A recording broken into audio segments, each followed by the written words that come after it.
No podemos negar, como personas, que en muchos sentidos estamos trabajando, estamos desarrollando planes,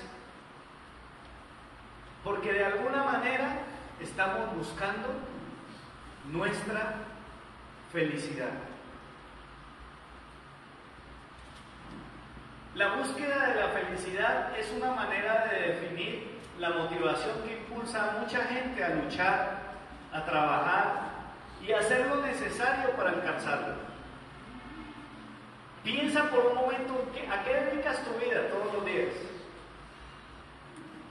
Y es muy probable que tenga que ver ese trabajo, esa lucha, ese estudio, esos proyectos que tienes, porque estás de alguna manera interesado en alcanzar la felicidad. Queremos estar bien. Es un deseo legítimo que podemos tener como seres humanos. ¿Sí? Yo no creo que nadie celebre, uy, estoy feliz, estoy endeudado hasta el copete, me van a embargar de represo. No creo que haya una persona que se alegre de eso. Por el contrario, todos de alguna manera deseamos estar bien, sentirnos plenos. Sin embargo, vivimos en un mundo muy hostil, cargado de egoísmo. No se imaginan, digamos, el sentimiento, es un revuelto de cosas que me vienen en la mente. En estos días a una persona con discapacidad la robaron. Y yo decía, me parece tan terrible, Señor, ¿cómo es posible que una persona con discapacidad que trabaja sea víctima de un sinvergüenza, de un criminal que está peor de bloqueado y más discapacitado, porque se necesita estar muy llevado para ponerse a robar? Esas cosas, por ejemplo, a mí eso me molesta mucho. Yo ahora no te digo, Señor, ¿cómo puede ser posible? Y últimamente, con el furor de las cámaras, porque ahorita todos los negocios, usted se va al barrio más sencillo y ya hasta en la tienda mixta del barrio, usted va a ver una cámara. ¿Por qué? Porque mientras unos trabajan en pro de su bienestar, en pro de su felicidad, hay otros que solamente chupan sangre. Y eso frustra al ser humano, eso le baja la cabeza a cualquiera.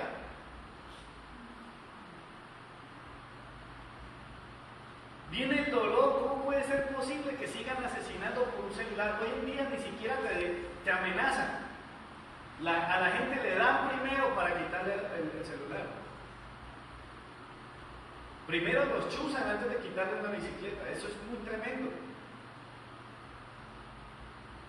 Estas cosas, estas dificultades, estas contrariedades de la vida afectan muchísimo la motivación, el impulso. Yo digo que a una persona, yo no sé a los que les ha pasado alguna vez de pronto que los han robado o algo, les ha pasado una cosa de esas, uno termina con una sensación muy rara, uno le pierde las piernas, uno queda como achantado, como mirando hacia la nada. Es que es muy duro enfrentar la vida en esas circunstancias. Existen muchísimas razones por las cuales uno a veces quisiera como tirar la toalla, bajar la guardia. ¿Usted sabe por qué los vicios se han vuelto tan populares? ¿Por qué la industria del entretenimiento tiene tanto consumo? Porque la gente trata de huir a la realidad. Por eso los vicios, el trago, la marihuana, las drogas, etc. El entretenimiento, la gente es feliz gastando su tiempo porque dicen, bueno, pues disipemos nuestra mente de alguna manera. Las charlas de motivación, de superación personal, hoy en día casi que son una obligación en las empresas, casi que son necesarias. Antes de mandar a la gente a hacer su trabajo, muchas empresas invierten dinero en motivadores, porque es que son tantas cosas las que vienen a darle duro al ser humano que se necesita de alguna manera ver cómo hacemos para subirnos el ánimo. La realidad es que cualquier método humano resulta insuficiente. O sea, por sí mismos los seres humanos, para superar este tipo de cosas, resulta insuficiente, no se puede. ¿Cómo levanta la cabeza una persona por sus propios medios? Es muy difícil. Cuesta mucho trabajo. Aún a nosotros como cristianos. Al agua también nos moja, ¿cierto, hermanos? Y esas cosas vienen a golpear nuestra vida. Pero ¿cómo entonces podemos salir adelante? ¿Cómo podemos levantar la cabeza? ¿Cómo es que podemos nosotros aspirar a estar bien, a sentirnos plenos en nuestra vida a pesar de tantas dificultades? ¿Qué hacer entonces? En la Biblia existen muchas cosas que podemos aprender, muchos casos y ejemplos de vida. Pero después de Jesús, me parece a mí que hay un personaje en la Biblia que es el segundo más sufrido de todos. Isaías describe al Salvador, al Mesías, como el experimentado, el profesional en quebranto. Pero después de él, me parece que en el top, en el ranking, en el conteo de la Biblia, no existe otro personaje que pueda superar la desgracia que vivió Job, que precisamente es el libro que sigue después de la secuencia que hicimos. Esdras, Nehemías, Esther, Job. Y de ahí arrancamos otra tanda. Quiero que por favor tengamos hoy abierto el libro de Job, porque vamos a tomar del testimonio de este hombre qué es lo que se necesita para tener la frente en alto. ¿Cómo podemos hacer para mantener la frente en alto?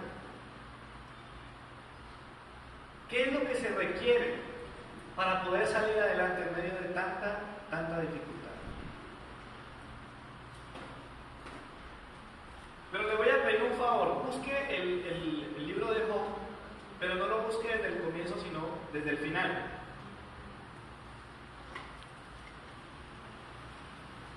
Vamos a tomar esta historia hacia atrás, en reversa.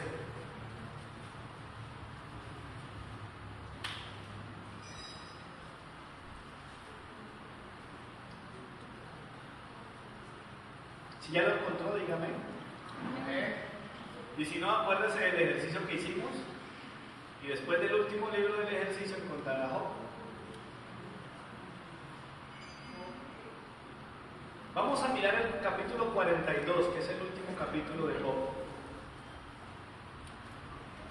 Y quiero invitarlo a que miremos, ¿sí?, los versículos 10 al 17. Ajá. Y a este primer segmento le vamos a llamar el final feliz. ¿Listo? ¿Usted que está tomando nota allí? O sea, El tema del día de hoy, para que lo tenga ahí en cuenta, es con la frente en alto. El tema que vamos a trabajar hoy es con la frente en alto. Y en el estudio que vamos a realizar vamos a iniciar desde el final. Y a este segmento que vamos a leer le vamos a llamar el final feliz. ¿Qué dice la Escritura? Capítulo 42 de Job, versículo 10 dice: cuando Job hubo orado por sus amigos, Jehová le quitó la aflicción y aumentó ¿a cuánto? Al doble todas las cosas que habían sido de Job. Todos sus hermanos, todas sus hermanas y todos los que antes lo habían conocido vinieron a él y comieron pan con él en su casa. Se condolieron de él, lo consolaron de todo el mal que Jehová había traído sobre él, y cada uno le dio una moneda de plata y un anillo de oro. Jehová bendijo el postrer estado de Job más que el primero, porque tuvo 14,000 ovejas, 6,000 camellos, 1,000 yuntas de bueyes y 1,000 asnas. También tuvo 7 hijos y 3 hijas. A la primera le puso por nombre Gemima, a la segunda Cesia, a la tercera Japuc. Y no había en toda la tierra mujeres hermosas, tanto como las hijas de Job, a las que su padre dio herencia entre sus hermanos. Versículos finales. Y después de esto vivió Job, ¿cuánto? 140 años. Y vio a sus hijos y a los hijos de sus hijos hasta la cuarta generación. Job murió muy anciano, colmado de días.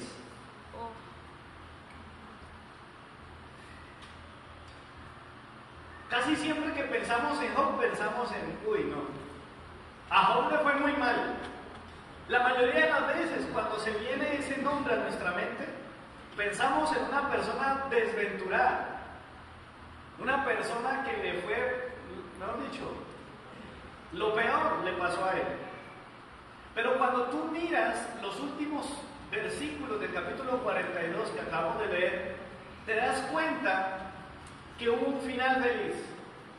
Es decir, que Job, a pesar de todo lo que sabemos que le pasó, si usted no lo sabe, tranquilo, que en el desarrollo del mensaje lo vamos a tratar, no se preocupe. Pero si usted ya lo sabe, porque algunos ya han leído esta historia antes, saben que al final Job terminó con la frente en alto. Job terminó bien. Job terminó con el doble de las cosas que había perdido. Todo lo que le fue quitado, todo aquello que se deshizo ante sus ojos, todo lo recuperó al doble. Y tuvo tanta bendición del Señor que vivió 140 años más. Según la Biblia, ¿sí? Más o menos mirando la tendencia de las cuentas de la Biblia, si usted se pone a mirar, el número 40 es muy importante. El número 40 prácticamente determina el inicio y el final de una generación. Y resulta que si este hombre, dice el versículo, que vio a sus hijos y a los hijos de sus hijos, ¿hasta qué generación? Hasta la cuarta. Tremendo. Pura vida. No, bueno, realmente habrían sido, pues si hacemos las cuentas, pues tomando ese dato que les acabé de dar, diríamos son 160 años, le faltaron 20. Pero por favor, alcanzó a ver 4 generaciones. Vivimos en una generación donde los padres entierran a los hijos. Y eso es muy duro. No sabemos exactamente cómo pasó, si los hijos de él vivieron tanto como él, no lo sabemos. Lo único que yo sé es que Dios al final le dio a Job un final feliz. ¿Cuántos quieren tener un final feliz? Amén. Miren, no es extraño. Cuando usted ve una película, por lo general, usted sabe que al final, de alguna manera, las cosas se arreglan. Hay unas películas muy malas, perdónenme, pero ahí sí. Por ejemplo, yo cuando veo las películas donde muere el protagonista al final, o cuando que las cosas, eso queda como inconcluso, y digo, no, qué película tan mala. ¿Por qué? Porque estamos acostumbrados y en el fondo queremos que a pesar de todos los problemas, a pesar de todas las luchas, el final sea feliz. Es más, según la Biblia, es más importante el final que el comienzo.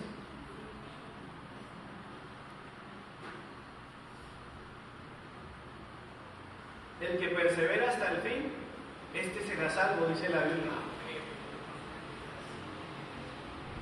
Hermanos, Jeremías 29:11, texto precioso que muchos quisieran vivir. Dicen, ay Señor, yo quiero que este Jeremías 29:11 se haga realidad en mi vida. ¿Qué dice? Porque yo sé los pensamientos que tengo acerca de vosotros.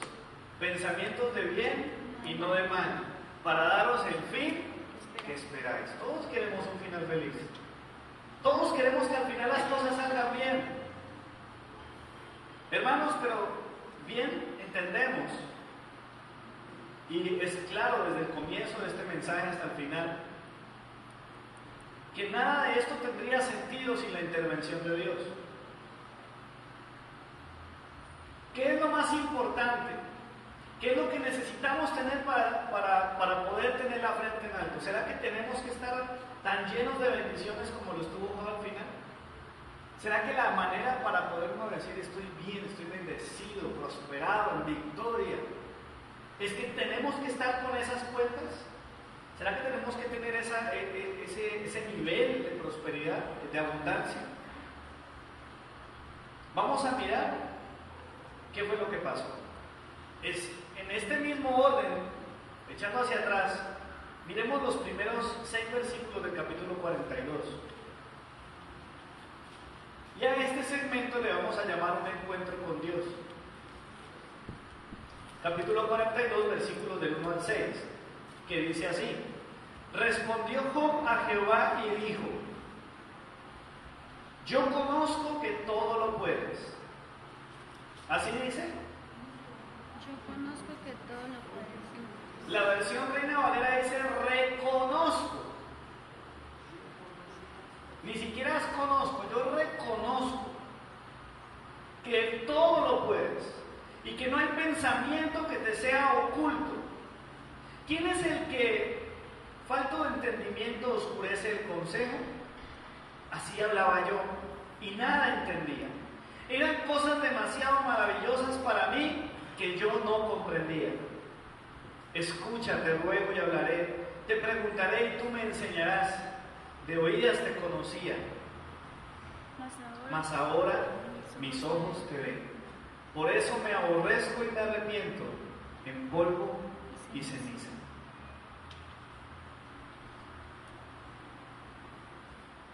Job era una persona que tuvo glorias pasadas. Job tuvo un tiempo muy bueno. Job sabía lo que era estar en bendición, rodeado de toda clase de bien. ¿Será eso lo que lo mantuvo con la frente en alto? ¿Será que la reputación que tenía en Oriente fue lo que lo mantuvo a él echando para adelante? Definitivamente no. ¿Será que lo que se necesita para mantener la frente en alto es ganarnos el favor de Dios haciendo cosas? ¿Será que tenemos que pagar sus favores? Pues la verdad es que nada de eso funciona. Para mantener tu frente en alto, tienes que tener cuidado, pero a nosotros nos enseñaron mucho tiempo que teníamos que hacer cosas para impresionar a Dios. Eso me lo enseñaron a mí. Yo le voy a decir una cosa: si usted quiere estar en una vigilia, su motivación, por favor, no vaya a ser ganarse la bendición del Señor, porque usted no se la puede ganar. Él se la entrega gratis. Obviamente, Dios va a bendecir a los que lo buscan. Yo honro a los que me honran y me hallan, los que temprano me buscan, pero también los que tarde me buscan. La alborada, la vigilia, esos son tiempos de bendición. Si usted viene, toma bendición, pero usted no puede pretender que esa va a ser su motivación. Anote por favor ahí en su libreta, Salmo 138:6. Dice la escritura clarísimo, y la nueva traducción viviente dice: aunque el Señor es grande, se ocupa de los humildes, pero se mantiene distante de los orgullosos. Dios atiende ¿a quién? Al humilde, pero al altivo lo mira de lejos.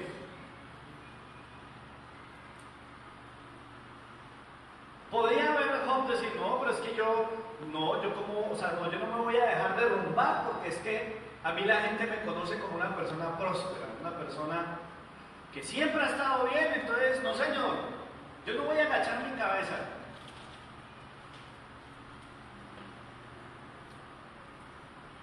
Pero Job no hizo eso.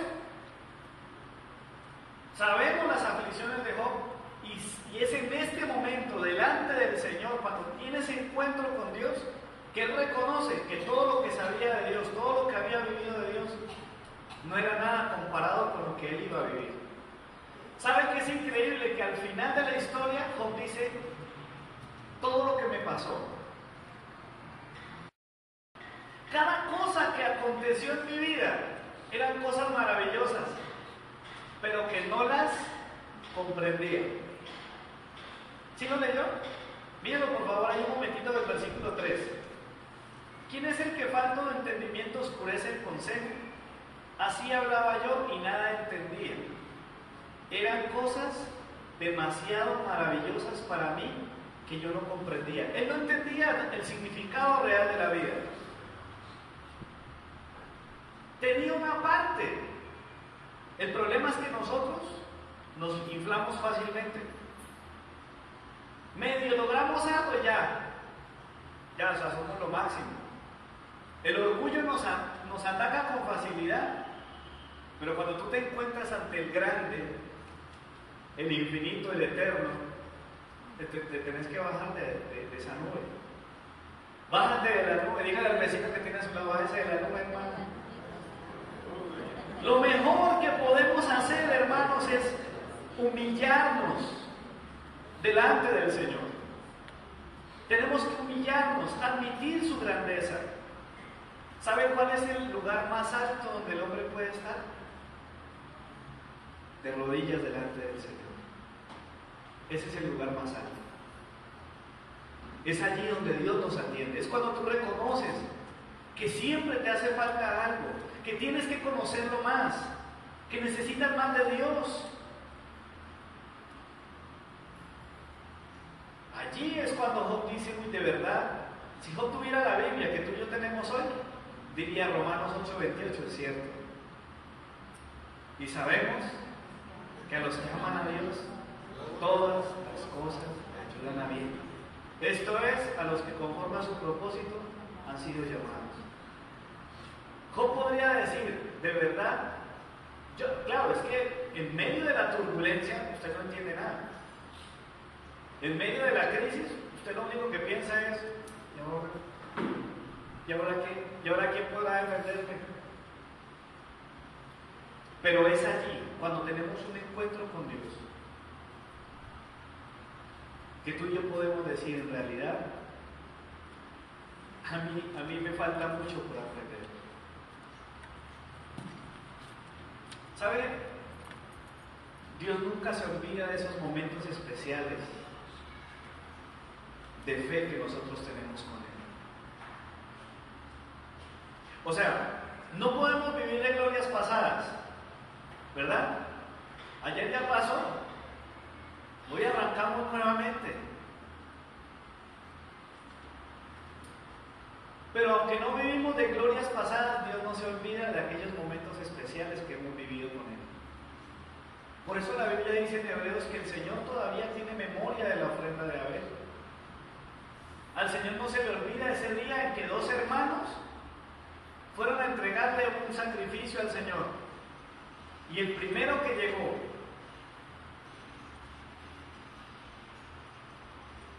con lo mejor de lo mejor, con lo más gordo, con lo más bonito, el que más tiempo se dedicó, ese momento Él no lo olvida.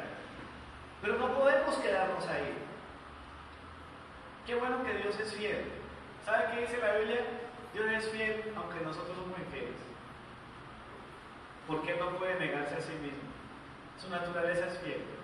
La nuestra es todo lo opuesto. ¿Cuántos infieles hay aquí esta mañana? ¿Sí? ¿No? ¿No lo somos? Ay, cuidado, porque usted lance la mano, ya mintió, y así que ya, a partir del momento que usted se quedó con el brazo abajo, entró a la lista de los infieles.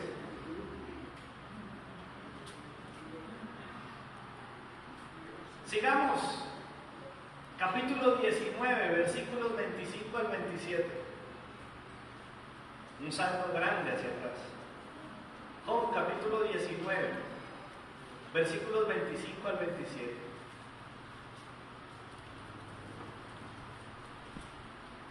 ¿Cómo mantener la frente en alto? A este fragmento de la historia le vamos a llamar un resumen de la fe de Job. ¿Listo? Usted que está escribiendo allí. Bueno, que un resumen de la fe de Job. Capítulo 19, versículo 25 al 27. Dice la Escritura: pero yo sé, qué texto tan hermoso, dice el Señor Job, pero yo sé que mi Redentor vive y que al fin se levantará sobre el polvo y que después de deshecha esta mi piel y en mi carne, he de ver a Dios. Lo veré por mí mismo, mis ojos lo verán, no los de otro, pero ahora mi corazón se consume dentro de mí. Job vivió las palabras de Jesús cuando declaró: en el mundo tendréis aflicción. Job no tenía la revelación de Cristo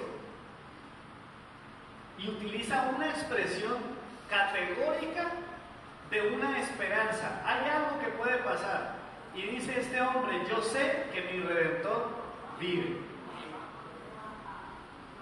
Le quiero recordar, si lo sabe y si no lo sabe, se lo voy a explicar.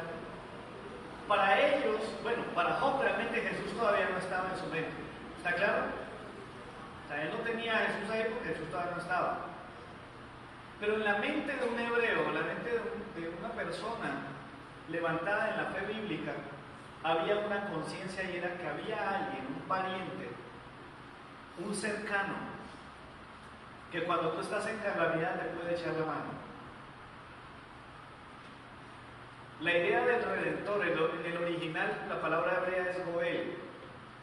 La palabra Goel significaba que alguien, una persona, podía condolerse de aquel que está sufriendo y tenderle la mano y ayudarlo a salir adelante.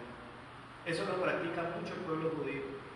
Cuando una persona, un coterráneo, un paisano de ellos, está en dificultad, estos judíos se unen y lo ayudan a levantarse. Esa es la idea de un redentor. Este hombre quedó en la bancarrota, quedó en la ruina, vamos a ayudarlo. Los más cercanos lo harán, como es lógico. Ellos se ayudan de esa manera.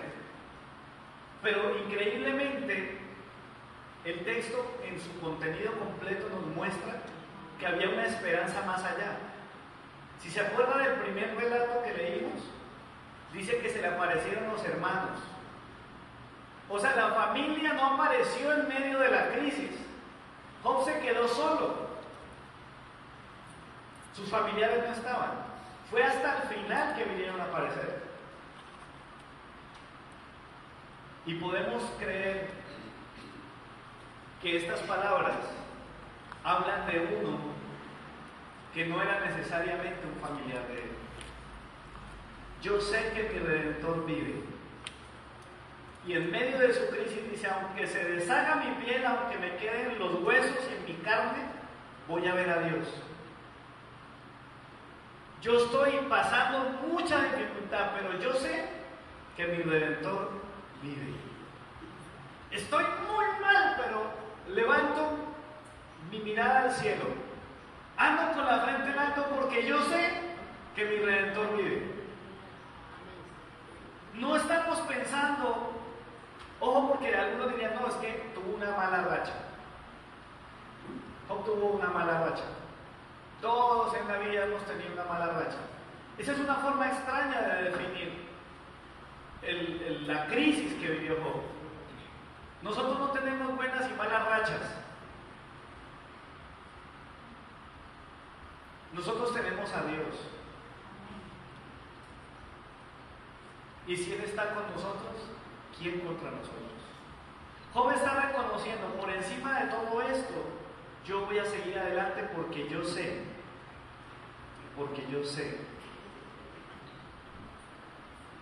que mi Redentor vive. Ese es un resumen de la fe de Job. Y no estamos hablando de fe en la fe, ¿no? Porque hoy en día la gente tiene fe en la fe. No fe en Dios, sino fe en la fe. No, yo creo que de esta vamos a salir. Tranquilo, mijo, póngale fe. Crea lo que esta. Nosotros no nos vamos a quedar aquí. Vamos a salir adelante. No es ese tipo de fe. No es decir: ay, es que yo tengo fe y la esperanza es lo último que se pierde. No funciona así. La fe de Job se expresa en términos tan profundos que solo pudieron ser inspirados por Dios. ¿Cómo vamos a mantener nuestra frente en alto? Teniendo siempre presente que hay uno que vive y reina. Y decir, yo sé que mi Redentor vive. Hay uno que va a responder por mí. Le voy a dejar un ratico. ¿Quiere ver un ejemplo de Redentor? Aprendas este nombre. Booz. Y el libro de Ruth. Aprendas ese nombrecito, Booz. Y léase en la Biblia el libro de Ruth. Y usted va a encontrar una historia relacionada con el concepto del Redentor. Pero estamos hablando en este episodio de Job de esa fe que él tiene. Hay uno que lo va a levantar. Sigamos. Capítulo 1. Téngalo solamente ahí abierto, del versículo 9 al 2:13. Anótelo ahí como referencia. Capítulo 1 del 9. Capítulo 1, versículo 9 al 2, capítulo 2, versículo 13. Y a este segmento le vamos a llamar una crisis devastadora.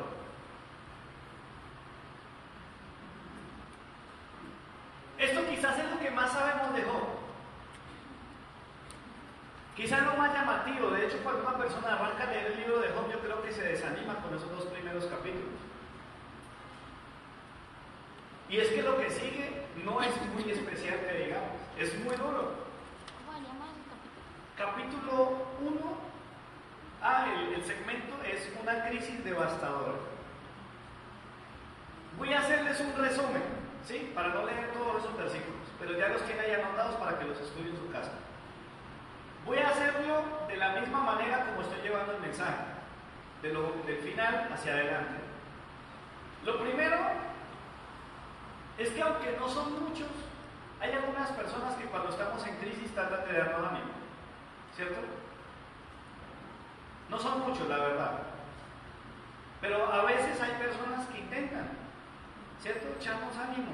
En el caso de Job, Elifaz, Bildad y Zofar, 3 amigos, se hicieron presentes en medio de la dificultad, pero el silencio de ellos hizo más que sus palabras. Sirvió más quedarse calladitos que empezar a hablar. Si usted se lee el resto, se va a dar cuenta que eso fue como echarle sal en la herida de Job. Y por si fuera poco, echando un poquito más atrás, la misma esposa, la compañera de Job, cuando ya lo ve, porque el hombre le empiezan a salir unas llagas en la piel. Creo que de las crisis más fuertes de Job fue su enfermedad. Esta mujer, que yo estoy seguro es un yugo desigual, jóvenes, por favor, si usted tiene un joven a su lado, diga, ponga cuidado que esto es importante. Mire, Job estaba en un yugo desigual. ¿Usted cree que una mujer creyente de verdad, una mujer temerosa de Dios, le va a decir lo que esa mujer le dijo a Job? No. Le dice a la mujer, ¿sabe qué? Maldiga a Dios y muérase.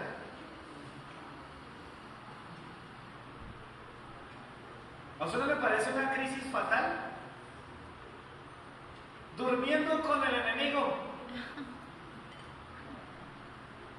Él rascándose con un tiesto y esa señora empieza, ¡ah! Mire cómo lo trata Dios. ¿Sabe qué? Maldiga a Dios y muérase. La enfermedad ya no es una tortura. Sígale sumando. Mueren los hijos. Solo un papá puede entender lo que se puede sentir cuando un hijo está enfermo o está muerto. La violencia tocó todos sus bienes. El relato cuenta que llegaron y los atracaron, los invadieron, mataron a los criados, acabaron con los trabajadores, con los bienes, con los recursos, y Job se quedó sin nada.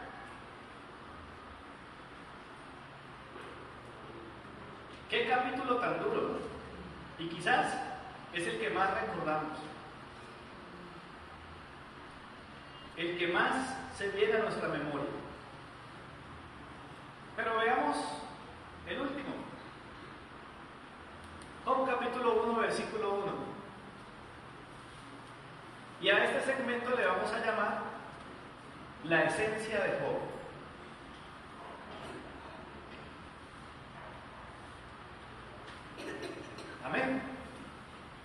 la esencia de Job. Veamos.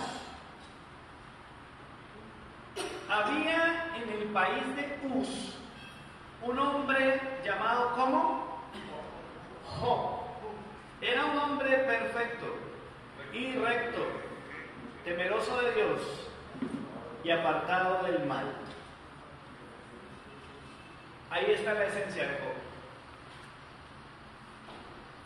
¿Quiere que le diga un paralelo o una ayuda que podemos enlazar con este versículo? Un versículo que usted y yo sabemos. Mateo 6:33. Mas buscad primeramente el reino de Dios y su justicia, y todas estas cosas os vendrán por añadidura. Listo. Job 1:1 muestra la esencia de Job. Job era de esos que aprendió a respetar al Señor, a temer a Dios, aquel que aprendió a vivir en integridad antes que llegue la crisis, antes que vengan las dificultades, antes que venga la enfermedad, antes que venga el acreedor, antes que venga esa situación, incluso aquellas que usted mismo ha pensado, uy no, que me pase cualquier cosa menos esa. Hermanos, allí está la clave.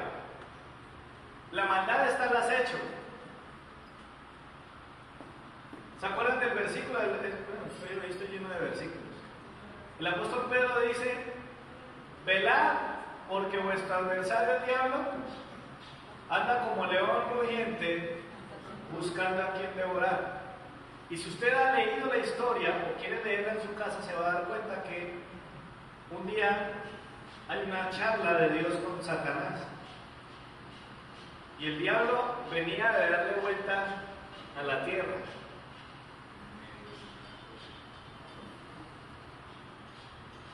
Hermano, Satanás no puede meterse en nuestra vida así como así. Hay tres posibilidades. Anótelas para que las tenga en cuenta, por favor. Hay tres maneras como el diablo puede meterse en tu vida. Número uno, no eres de Dios. Es decir, estás en el bando contrario.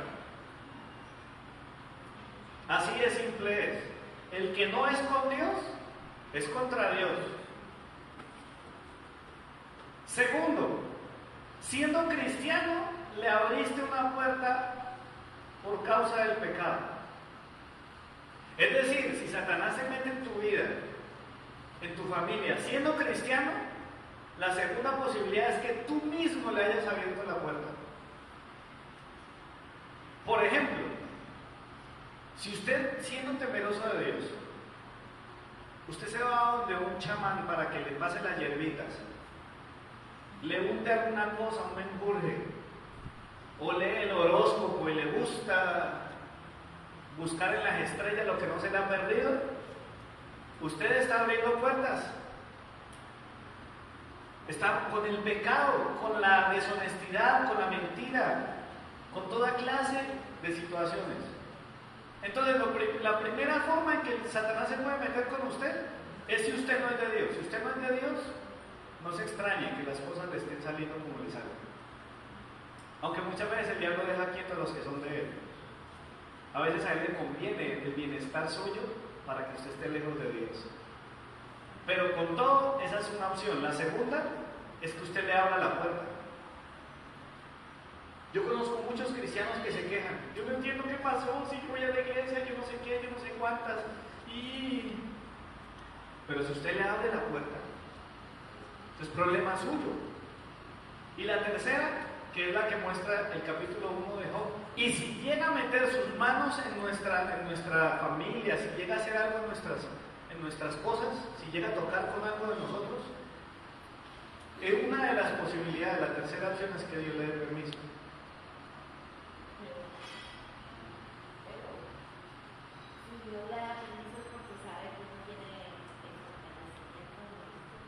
Bueno, Él sabe todo, Dios lo sabe todo. No me digan, no me pregunten a mí y cómo yo sé si Dios le dio permiso o no. Yo no lo sé. Job tampoco lo sabía. Fue hasta el final que él dijo, mas ahora mis ojos te ven, ahora sí entendí. No sabemos. Jesús le dice al apóstol Pedro, si lo ha leído, le dice Pedro, venga, Satanás lo ha pedido para zarandearlo.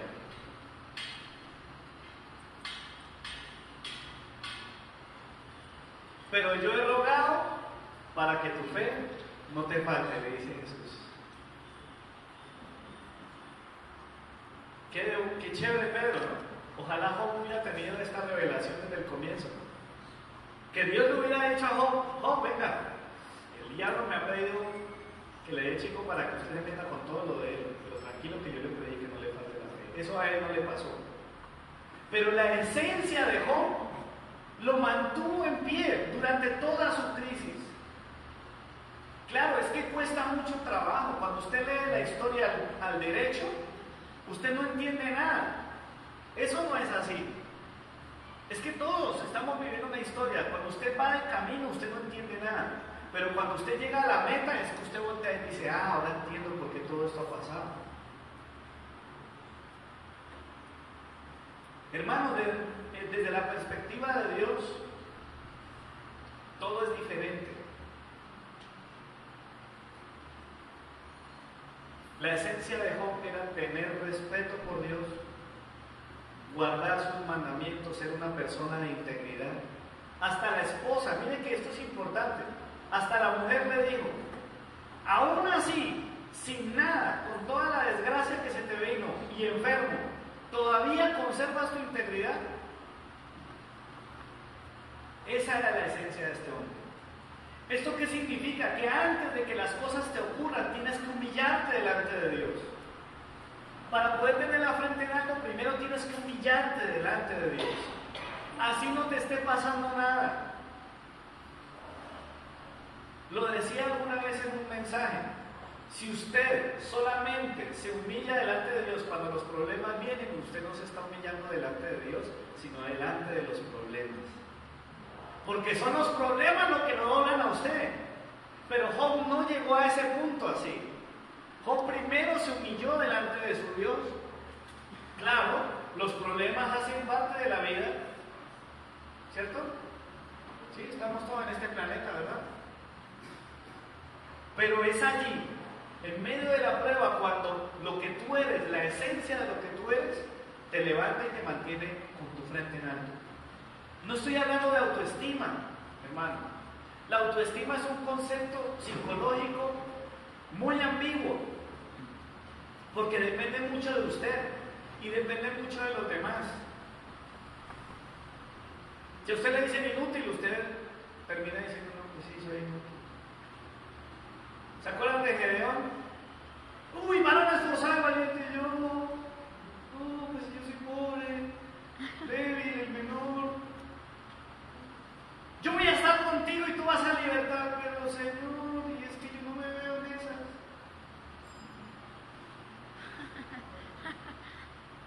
No es autoestima. El Señor Jesús no vino a levantarnos la autoestima. Él vino a recordarnos lo que nosotros somos con Él.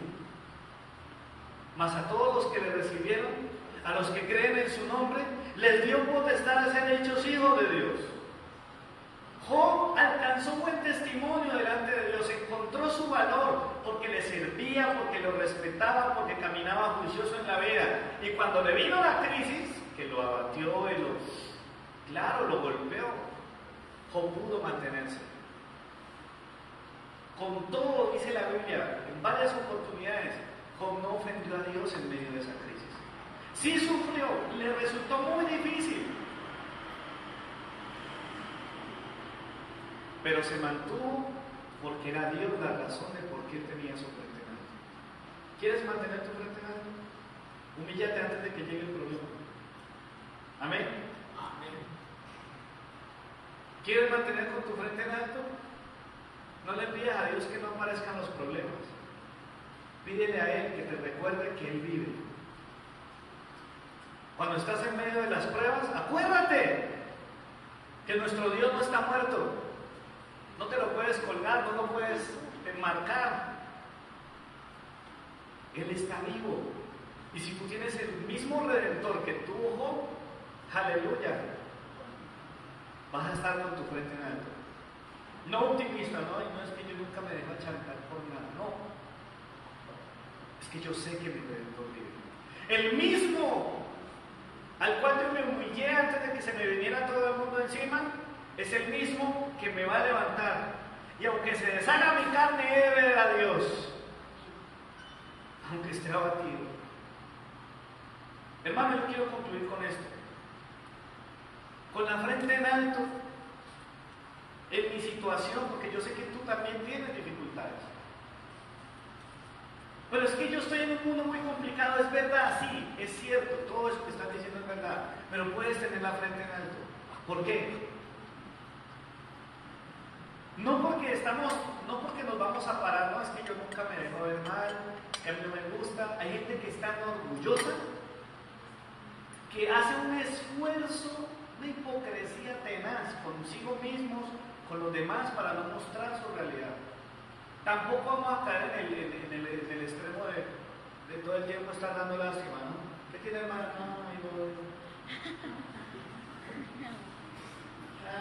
Mi señora Clara. No. Es echar para adelante porque yo tengo uno que está conmigo. No es ufanarme de mi carácter aguerrido, no, tranquilo mío, que yo de esta voy a salir, yo soy un berraquito, eso a mí esto no me tumba. No es disfrazar nuestra realidad con tips de optimismo. No declare eso, hermano, eso.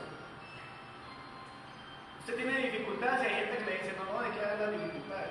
Pues es que yo reconozco que tengo problemas, pero yo sé que mi Redentor vive. Amén. Yo sé que estoy enfermo, pero yo sé que mi Redentor vive. No es ampararse en la religión, pare de sufrir. Es creer que hay un Dios que está con nosotros. Es saber que hay un Dios que nos ama y nos va a redimir. ¿Sabes qué es mantener la frente en alto según la Biblia? Anótate este versículo allí, Colosenses 3:1. Dice la Escritura: si pues habéis resucitado con Cristo, buscad las cosas de arriba, donde está Cristo sentado a la diestra de Dios. Poned la mira en las cosas de arriba y no en la tierra, porque muertos sois y vuestra vida está escondida con Cristo en Dios. Yo sé que mi Redentor vive. El último versículo, ahora por favor Primera de Juan 5. El último.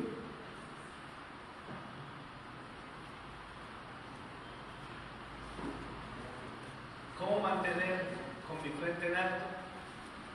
Aquí está la respuesta. Primera Juan capítulo 5, versículos del 1 al 4.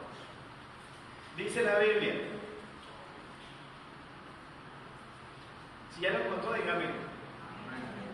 Dice: todo aquel que cree que Jesús es el Cristo, es nacido de Dios. Y todo aquel que ama al que engendró, ama también al que ha sido engendrado por él. En esto conocemos que amamos a los hijos de Dios, cuando amamos a Dios y guardamos sus mandamientos. Pues este es el amor a Dios, que guardemos sus mandamientos, y sus mandamientos no son gravosos. Porque todo lo que es nacido de Dios, díganlo fuerte conmigo, porque todo lo que es nacido de Dios vence al mundo. Y esta es la victoria que ha vencido al mundo: nuestra fe. Amén. Un cristiano, una persona de fe, no es un derrotado, no es un vencido, no es un achicopalado, no es un achantado, un llevado. Por eso nosotros no nos embriagamos, no nos drogamos, no mantenemos buscando cómo salir de este mundo. Porque tenemos la fe que ha vencido. La fe en aquel que es nuestro Redentor. Y en este caso totalmente es Jesús, es nuestro Redentor. Y yo sé que Él vive, por eso voy a tener mi frente en alto. No me voy a dejar derrumbar en el nombre de Jesús. Yo no sé cuál es tu situación. No sé por cuáles circunstancias te ha tocado pasar estos últimos días, ni cuál es esa crisis que de pronto te ha tenido sufriendo en silencio. Pero yo te digo hoy, créele al Señor. Nuestro Dios no está muerto, Él vive y reina por los siglos. Y tú y yo podemos decir, porque sé que mi Redentor vive. Por eso yo levanto mi voz. Quiero pedirte que por favor te pongas de pie. Yo sé que mi Redentor vive.